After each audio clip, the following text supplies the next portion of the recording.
So today I thought I'd come back to one of those points that came up yesterday during the discussion when people were talking about their anxiety and for the retreat, and so much of it focused on will people like me?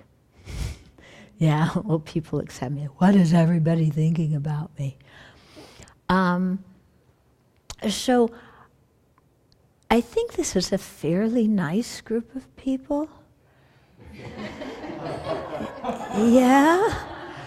I mean, I don't see Donald and Ted here. So, I don't, and we're in silence, so I don't think there's going to be a lot of, harsh judgment going on. So maybe you can relax a bit. But also, as I mentioned yesterday, when we are very afraid of what other people are going to think of us, the way to transform the mind is to look at the people around you and say, they also want to be accepted for who they are. They also want to feel like they belong to the group.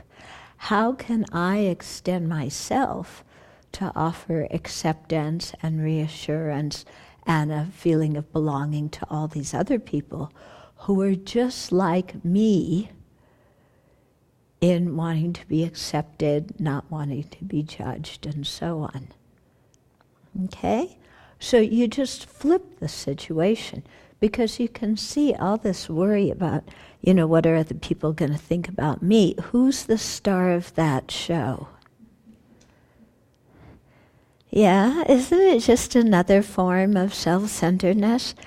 These people have nothing more to think about in their meditation than what they think about me.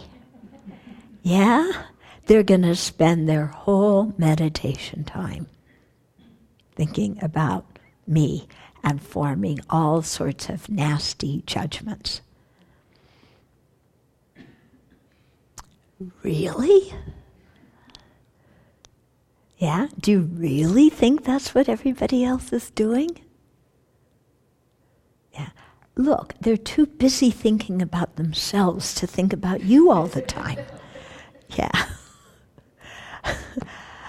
Really, they have thoughts that flit in and flit in and flit out. But really, I'm sorry to say, we're not that important. That all they're going to do is think about, what they think about us. Yeah, so the real thing is to really transform our minds and, how can I offer others a feeling of belonging, offer others a smile, offer others some consideration, So how do you do that? You don't have to go up to everybody and say, I accept you the way you are, especially when we're in silence. But, how do we show this? We're polite to other people, When they drop things, we help them pick it up. When they have a dirty dish, we might wash somebody else's dish. Can you imagine? What self-sacrifice. We can help them with their chores. With our roommates, we can keep the room tidy.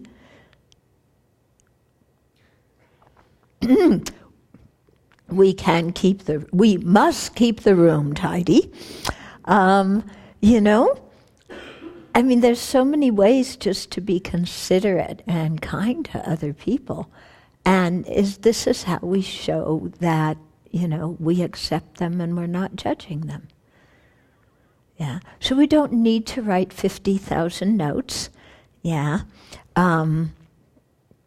But just, how we move in space influences other people. If we're walking fast, if we're running in front of people, if we're pushing them out of the way when we're going up and down the stairs, that's saying something. If we move slowly, We're aware of the other people around us. We don't want them to trip and fall and so on. You know, there's so many small ways to show consideration and acceptance and non-judgment to others. Yeah? So this is actually part of our practice, and it's in doing so we actually transform our own mind. And this, you know, the anxiety that is caused by all this self-centeredness fades away into the background. Okay, so can I suggest that we all change the focus to thoughts of kindness of others instead of thoughts of, what are they going to think about me? Yeah, because just, I mean, even for our own happiness, isn't it? It's going to make more sense to think kind thoughts of others and to help others feel like they belong and are accepted. Okay? Yeah? So many ways, you know, these are things that, like small details in our life, coming to session on time. That's an expression of our care and concern and compassion for the whole group. Yeah? Just things like this, keeping the silence, you know, are ways of showing our respect for other people. Huh? We help with laundry, we do our chores, whatever it is we do with a mind that says, I'm doing this for the benefit of others, and it transforms our experience. And then because we're, you know, there's a difference in vacuuming the floor because you have to get it done even though you hate doing it, and vacuuming the floor because you want everybody else to live in a clean, beautiful place. Yeah, you can tell somebody's motivation for vacuuming by how they vacuum. If they're going, chances are, you know, what's their motivation? I hate doing this, I want to get it over with. Why doesn't somebody else do it instead? You find somebody vacuuming, you know, just kind of smoothly and gently, yeah, and doing a good job, and you walk past them, you get entirely different energy. And you know that they're doing it because they, you know, they want to contribute to the entire group. Okay? So these are all sorts of ways that we communicate care and concern and compassion to others. Okay? And in the process of doing so, it relieves our own fear and suspicion and anxiety. Okay? Okay. Also, the sheets are the photos of all the people who are doing the retreat from afar.